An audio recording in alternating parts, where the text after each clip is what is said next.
A gente vai dar continuidade hoje na nossa série sobre um crescimento orgânico. A gente tem falado sobre, repetindo, né? A gente está falando sobre o fundamento de como a gente pensa a igreja. Então essa já é a nossa terceira série de mensagens, né? Falamos sobre a pluralidade, né? Sobre centralidade em Cristo, pluralidade de pensamentos, de culturas dentro do mesmo ambiente. E agora a gente está falando no terceiro ponto, né, que seria um crescimento de forma bastante orgânica e natural. E hoje é o nosso penúltimo encontro dessa série. Semana que vem a gente encerra a série, né, de mensagens. E vamos ler Efésios capítulo 4. A gente vai ler do 11 ao 16, que é o texto que Paulo fala sobre a unidade do corpo de Cristo, né? Ele escreve aos Efésios da prisão, né? E que diz assim, Efésios capítulo 4, versículo 11, diz assim: Ele designou alguns para apóstolos, outros para profetas, outros para evangelistas, outros para pastores e mestres, com o fim de preparar os santos para a obra do ministério, para que o corpo de Cristo seja edificado, até que todos alcancemos a unidade da fé e do conhecimento do Filho de Deus e cheguemos à maturidade, atingindo a medida da plenitude de Cristo. O propósito é que deixemos de ser como crianças, levados de um lado para o outro pelas ondas e jogados para cá e para lá por todo o vento de doutrina, pela astúcia e pela esperteza de homens que induzem ao erro. Antes, seguindo a verdade em amor, cresçamos em todas as coisas naquele que é a cabeça, Cristo. Dele, todo o corpo ajustado e unido pelo auxílio de todas as juntas, cresce e edifica a si mesmo em amor, à medida que cada parte realiza a sua função. Amém? A gente falou sobre pluralidade há uns meses atrás, e a gente falou também sobre funções, né, no reino, e funções mais especificamente na comunidade local, que é a nossa comunidade. E, e eu achei interessante a gente pensar um pouco sobre crescimento, porque essa palavra, dita pelo contexto que a gente vive, esse supercapitalismo, né? Essa coisa de ver dinheiro em tudo, ver resultado, né, líquido, bruto em tudo, a gente sempre costuma associar crescimento a números, né? Então já é meio que natural vir na nossa cabeça a palavra crescimento já se associar com números, né? Não tem, a gente não consegue pensar em outra forma de crescimento, em outro tipo de crescimento que não seja números. Então, uma igreja, ela só é uma igreja fiel, uma igreja abençoada, uma igreja onde o Senhor está, se tiver muitos números, né, de membros. Se for uma membresia pouca, né, é porque essa igreja está fazendo alguma coisa de errado, ou está faltando alguma coisa nessa comunidade, enfim. E, e o engraçado nisso aqui é que Paulo em nenhum momento fala de crescimento em número de pessoas, em quantidade de pessoas, né? E posso estar errado, mas eu acho que eu não lembro de alguma carta de Paulo a alguma igreja que ele escreveu onde isso seja pontuado como algo que a igreja deve pensar, né? Não lembro de nenhum texto bíblico, mais especificamente de Paulo, de Pedro, né, de Tiago, que eles falem sobre isso. Falem sobre a gente tem que crescer em números, a gente tem que crescer em membros, né? A gente tem que arrecadar mais ofertas, mas não tem isso. Então, de onde que vem, né, esse nosso desejo por crescer em quantidade de membros? E aqui eu já quero fazer um contraponto, tá? Não acho errado, não vejo como problemático em si ter muitos membros, né? O problema é quando a gente ignora o que Paulo fala sobre o que Cristo espera de nós, que ele designou para cada um funções que são funções pragmáticas, né? São ofícios pragmáticos. ele tem que servir a um propósito, né? E, infelizmente, a gente inverteu essas coisas. A gente se apega ao título mais do que o propósito, mais do que a função, né? A gente se apega ao título muito mais do que a razão pela qual aquele título deveria se propor para o reino, né? Então, Paulo começa dizendo, né? Ele, Cristo, né? Designou alguns para apóstolos, que no caso ele mesmo era um deles, né? Outros para profetas, que tinha sua função, outros para evangelistas, que é quem leva o evangelho, outros para pastores e mestres, que é quem cuida do rebanho, né? Quem está com a igreja local, que ensina o texto bíblico para a igreja local, né? E aí, no versículo 12, ele entra com a finalidade de tudo isso, né? Com um fim, ou seja, com a finalidade, com o objetivo, com o intuito de preparar os santos, que somos nós, né, para a obra do ministério, para que o corpo de Cristo seja edificado. Então, o que eu queria que a gente pensasse hoje é que quando a gente fala de crescimento, a gente tem que pensar que a primazia dessa palavra não pode ser números. A primazia dessa palavra não pode ser em quantidade de membros que a gente tem, mas sim em estarmos alinhados para que o corpo de Cristo seja edificado, para que aquele que merece toda a honra e toda a glória seja edificado, né? E Paulo continua, depois de ele dar o fim, né, do por que essas coisas existem, né? Ele acrescenta no versículo 13, até que todos alcancemos a unidade da fé e do conhecimento do Filho de Deus e cheguemos à maturidade, atingindo a medida da plenitude de Cristo. É um exercício diário isso, né? Não tem eu fiz parte durante algum tempo da Assembleia de Deus e eu era líder de jovens, né? E uma coisa que me inquietava, velho, na Assembleia de Deus era a agenda deles. Tipo, era uma agenda bastante burocrática, assim. Porque não era só a agenda da igreja local.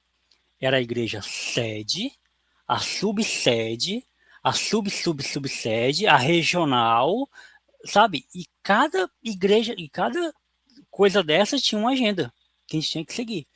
Então, sei lá, primeira quinzena, primeiro domingo do mês, sede.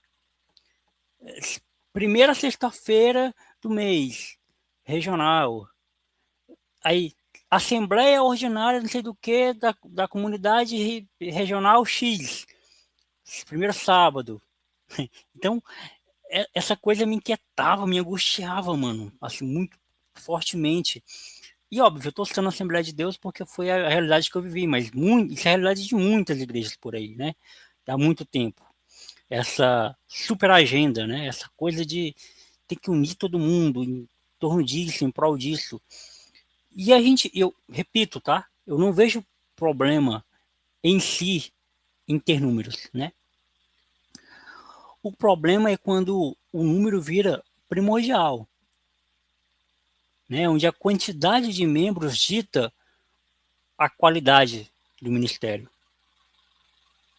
que é o que Paulo não diz, que é o que a Bíblia não diz. Ele fala sobre o quê?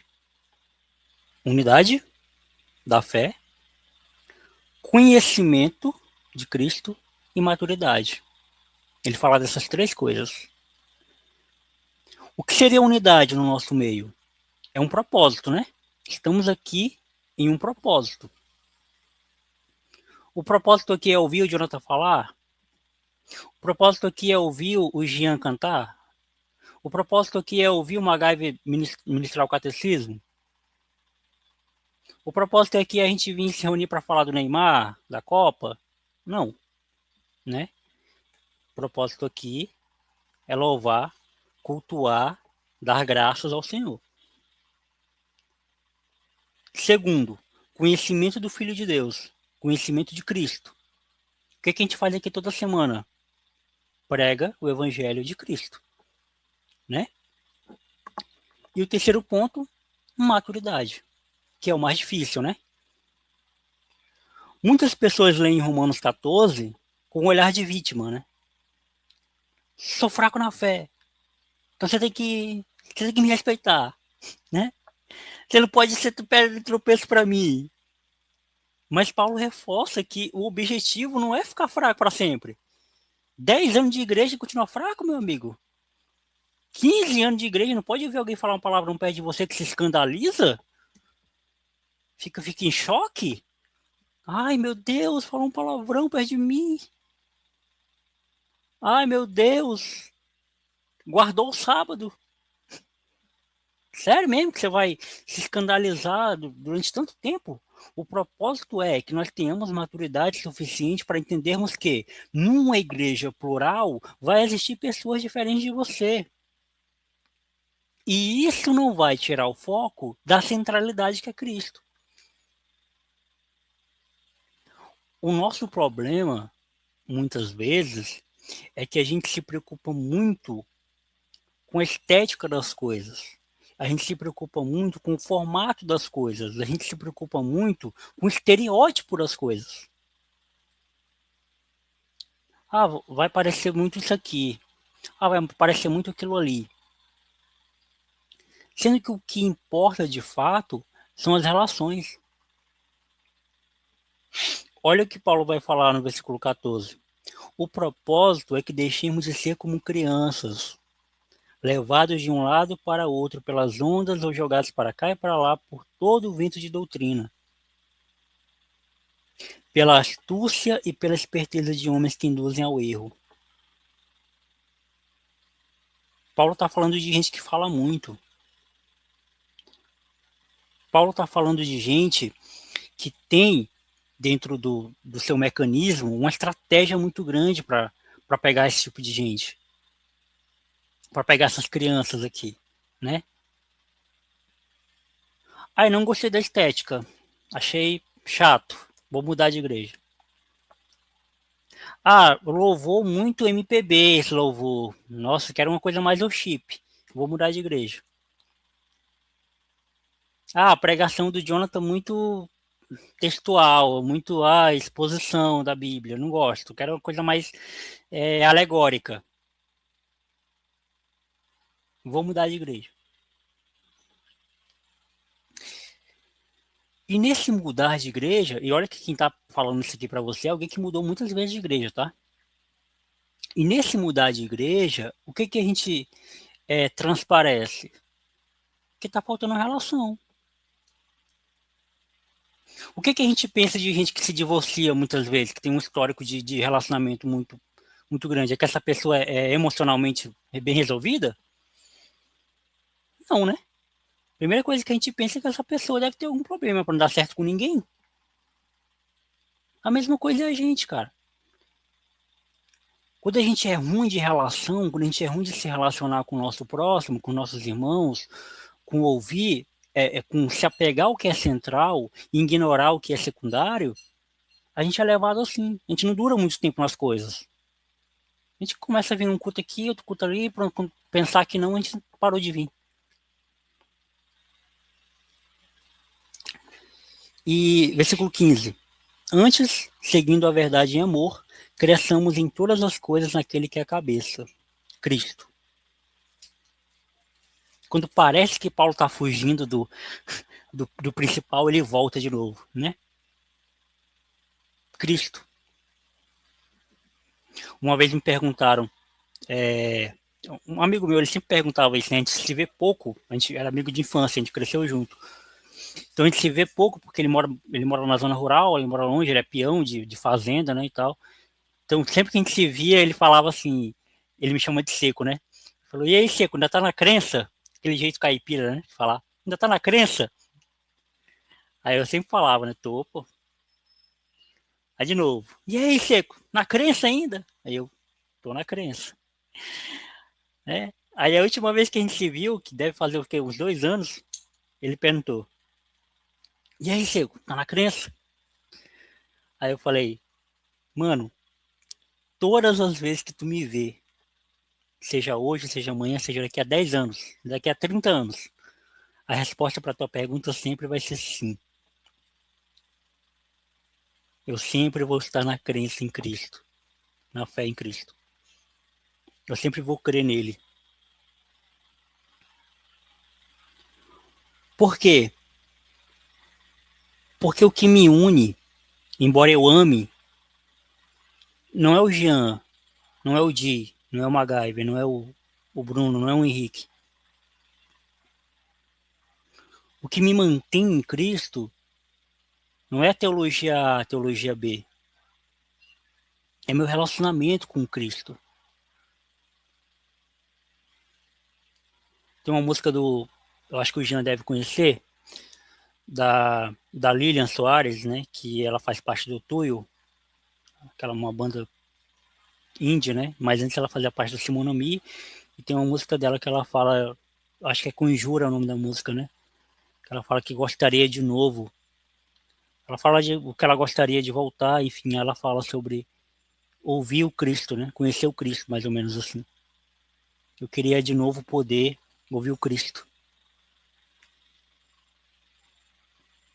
E esse sentimento de saudade, e esse sentimento de relacionamento, essa falta de relacionamento com Cristo, é o que nos faz lembrar todos os dias a quem nós pertencemos. Que é o que Paulo fala no versículo 16. Dele, todo o corpo, ajustado e unido pelo auxílio de todas as juntas, ou seja, todas as pessoas, né, cresce e edifica a si mesmo em amor, à medida que cada parte realiza sua função. Ou seja, não é difícil a gente entender a diferença de função para cargo, né? Ou nome, né? Tem muita gente que está em um cargo na carteira, mas que exerce funções diferentes, né? Na prática, na teoria é uma coisa, né? Na prática é outra. Sem querer alfinetar ninguém, mas não é porque o cara tem o cargo de pastor que ele é um pastor, né? Não é porque alguém tem um cargo de teólogo que ele é um teólogo, né? E o que Paulo está falando é que não adianta a gente ter os cargos, ou ter os nomes, ou ter, né, os títulos, se não fizermos a nossa função. Porque fazendo a metáfora do corpo, a orelha tem que fazer a função de orelha. O coração tem que fazer o papel do coração. O pé, o do pé. Não tem essa da orelha fazer o papel do pé. Do pé fazer o papel da barriga, enfim. Vai ficar uma coisa deformada, doente. Então, Cristo é o cabeça. Cristo é o principal. Cristo é quem conduz. Então, eu vou fazer com que cada parte desse corpo eu possa contribuir para ele da melhor forma. E não vou deixar a peteca cair. Se o Jean tá mal ali, eu vou segurar o Jean. Vou fazer o papel dele. Até ele ficar bom. Não é isso que o corpo faz? O corpo ele não vai se alinhando para que tudo fique saudável, né? O cérebro fica captando as coisas para que bombardeie sangue certinho para cada área. Aí quando uma parte está com dor, a gente tenta suavizar para outra. O corpo de Cristo é a mesma coisa. A gente se alinha, a gente se amolda para deixar esse corpo sadio e maduro e firme, que não se abale com qualquer coisa, que não seja qualquer coisa que vai fazer esse corpo balançar, destruir, cair.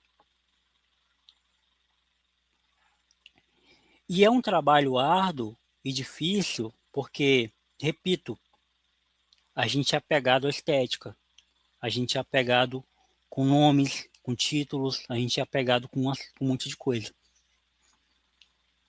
Então, para encerrar, que o tempo já está ficando corrido, Uma coisa que a gente pode sair daqui hoje e refletir é sobre a que nível de maturidade eu estou chegando, né? Eu estou evoluindo, eu estou caminhando. Se fosse para fazer uma medição de idade, né? Na fé, qual seria a sua idade? Você seria uma criança de 6 anos, que desconhece de um monte de coisa do mundo ainda, que faz besteiras, ou seja, faz coisas que um adulto jamais faria? Derruba copo porque não tem tanto tato na mão ainda, então é desatento, sai caindo pela casa porque ainda não está andando direito, está engatinhando ainda.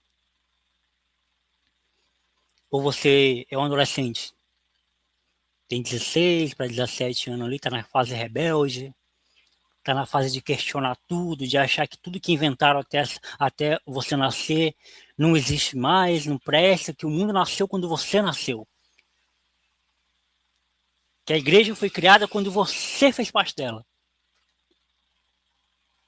Ou você já está ali numa idade dos 40, dos 45, que já viveu já muitas dessas fases de achar beleza em coisas que são fúteis, de amadurecer o que muita gente ainda está vivendo para amadurecer, de ter vivido relacionamentos que não te trouxeram bem, então você já sabe para qual tipo de relacionamento você quer e qual você não quer.